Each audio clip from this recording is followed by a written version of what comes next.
In this video, we're going to discuss the rules of the water, or commonly referred to the rules of the road at sea.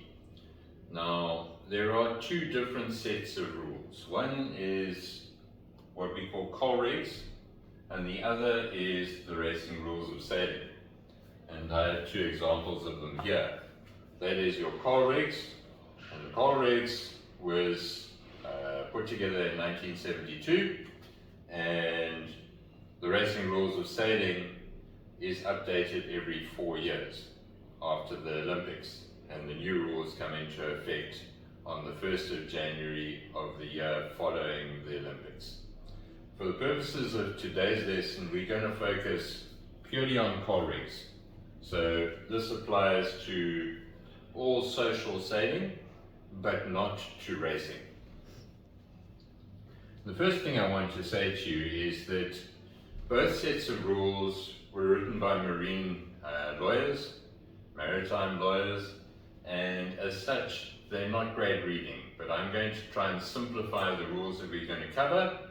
And the first rule is that these rules, coal regs, apply to all vessels in all public waters.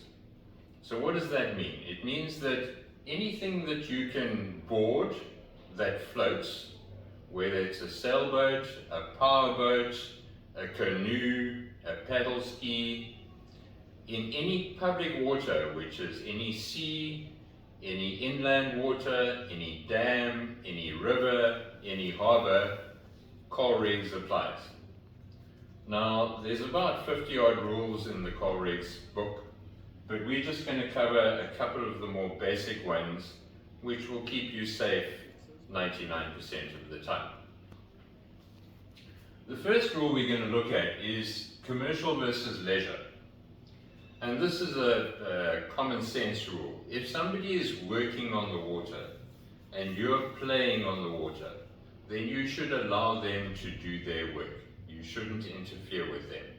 So generally, a commercial vessel should always have rights over a leisure vessel. The next one is power versus sail.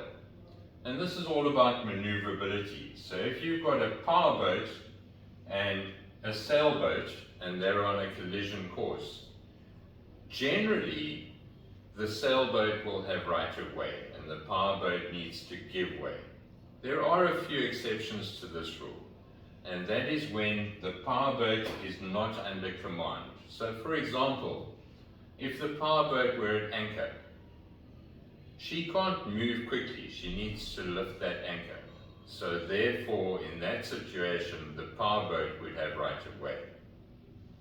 If the powerboat is a leisure fishing vessel and she has nets out, again, it'll take her a while to pull those nets in. So in that scenario, the power vessel will have right of way. If the power vessel is a leisure dive boat and they have divers down, they can't just up and leave the divers. So again, the power vessel would have right of way. But in each of those three scenarios, they would need to fly a specific flag or have a specific shape visible so that everybody knows that they're not under command. The next set of rules that we're going to look at is rules that apply between two sailboats. And on the board, as per usual, the wind is blowing down the board. The first one we're going to look at is rule 12.1 in coal regs, and that is boats on opposite tacks. Now firstly, what does that mean? What are boats on opposite tacks? And it's quite simple. So if we look at these two boats here, the red boat and the green boat, the wind is coming across the right-hand side of the green boat, the starboard side, and it's coming across the left-hand or port side of the red boat. So this boat is said to be on starboard tack, the green boat, and the red boat is said to be on port tack. So they are on opposite tacks. Similarly, when these two boats going downwind, the green boat is on starboard tack and the red boat is on port tack. And what the rule says in simplified language is that the starboard boat has right of way. So the starboard boat can continue sailing what we call her proper course. So she should not change direction. Similarly downwind over here, the starboard tack boat sails its proper course.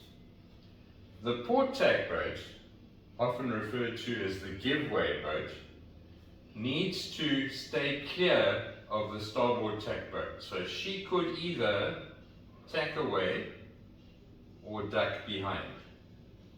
And in this scenario where they're going downwind, she could either jibe away or duck behind.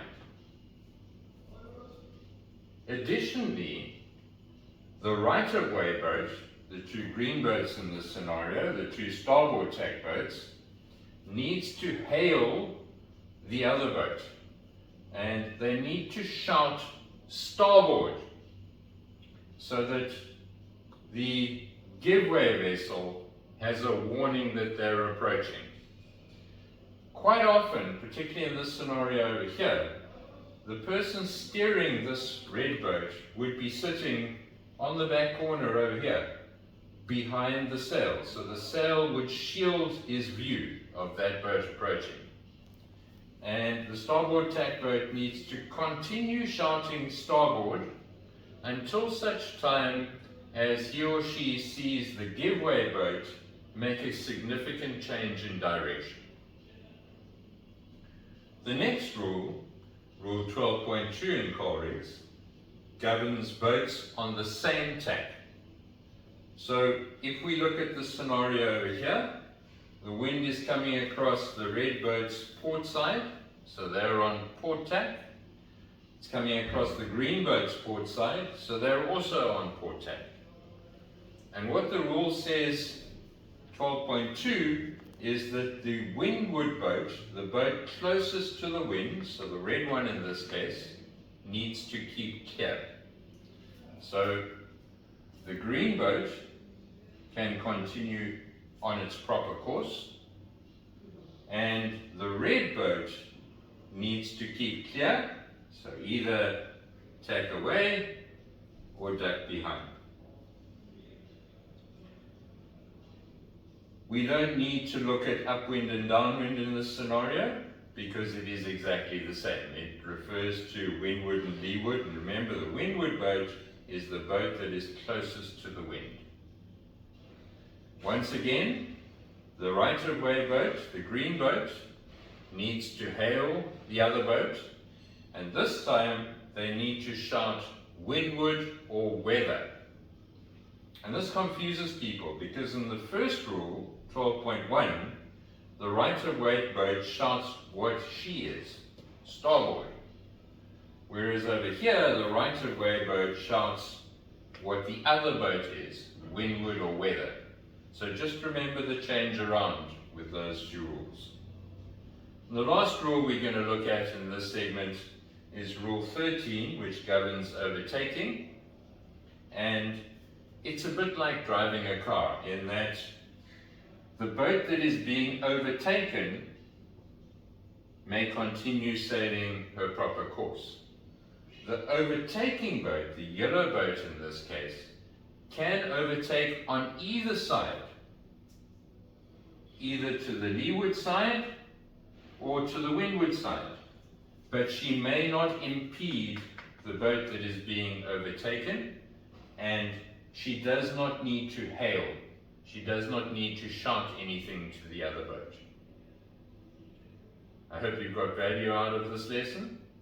If you have, please remember to hit the subscribe button and leave any questions or comments below in the comments area, and I'll be sure to respond.